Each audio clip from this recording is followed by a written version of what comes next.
नमस्कार साथियों, आपका YouTube channel study with philosopher Baba में मैं पुष्पेंद्र यादव हार्दिक अभिनंदन और स्वागत करता हूं।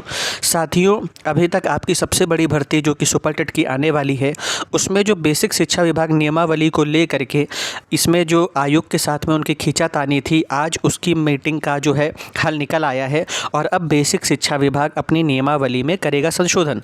11,508 पदों का अधियाचन वापस हो चुका है, जिसमें शैक्षिक गुणांक हटाकर आयोग की नियमावली के अनुरूप भेजी जाएंगी रिक्तियां।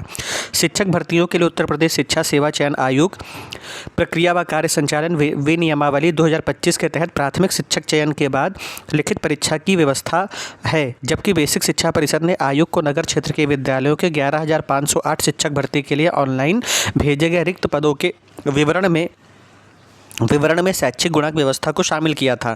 इस पर आयोग ने आपत्ति जताते हुए अधियाचन ये कहकर वापस कर दिया कि इस विसंगति का हल होना चाहिए और बेसिक शिक्षा विभाग इस पर निर्णय ले और बेसिक शिक्षा विभाग चयन प्रक्रिया से शैक्षिक गुणांक व्यवस्था हटाकर संशोधित अधियाचन भेजे। इसके बाद आयोग परीक्षण कर विज्ञापन जारी करेगा। तो बेसिक शिक्षा परिषद ने नगर क्षेत्र के विद्यालयों में शिक्षक भर्ती के लिए अधियाचन उत्तर प्रदेश शिक्षा सेवा चयन आयोग को 5 अगस्त को भेजा था। इसमें उत्तर प्रदेश बेसिक शिक्षा सेवा नियमावली 1981 के आधार पर चयन प्रक्रिया में शैक्षिक गुणांक एकेडमिक मेरिट का प्रावधान किया था। इस पर में आयोग ने यह कहकर वापस कर दिया कि इसकी नियमावली में बेसिक शिक्षकों के चयन का आधार केवल लिखित परीक्षा है और यह परीक्षा 360 अंकों की होगी। इसमें 120 वस्तुनिष्ठ प्रश्न पूछे जाएंगे और प्रत्येक प्रश्न 3 अंक का होगा। इसी आधार पर श्रेष्ठता सूची तैयार की जाएगी।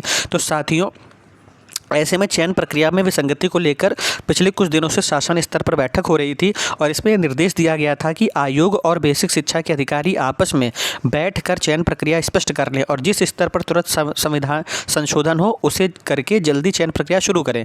तो इस बैठक में जो निर्णय लिया गया दोस्तों, ये लिया गया कि शिक्षा विभाग बेसिक शिक्षा विभाग अपनी नियमावली में संशोधन करेगा और आयोग की नियमावली के आधार पर संशोधित अधियाचन को भेजेगा। इस तरह शैक्षिक गुणांक अब चयन का आधार नहीं होगा। तो प्यारे साथियों, अब जो आपका चयन का आधार है वो शैक्षिक गुणांक नहीं होगा। संभवतः आपको अब नया नोटिफिकेशन, नया अधियाचन देखने को मिलेगा जिसमें नई प्रक्रिया को शामिल किया जाएगा। तो साथियों, अब आपको यहाँ पर अपनी तैयारी को जोर देना है और इस तैयारी को अच्छे से करना है ताकि आप सभी लोग, जैसे कल के रिजल्ट में यूपी टेट में आप सभी लोगों ने सिलेक्शन लिया है, उसी तरीके से आप सुपर टेट के अंदर भी आप अच्छे नंबरों से पास हो जाएँ और मेरिट में आ जाएँ, क्योंकि इतने सालों में ये भर्ती आ रही है और यहाँ पर अब सिलेक्शन लेना है। साथियों, एक कल रिजल्ट आया, इसके साथ में पीजीटी भर्ती में आयोग ने जारी की प्रतीक्षा सूची, तो यहाँ पर अब वेटिंग लिस्ट भी जारी किया जाएगा।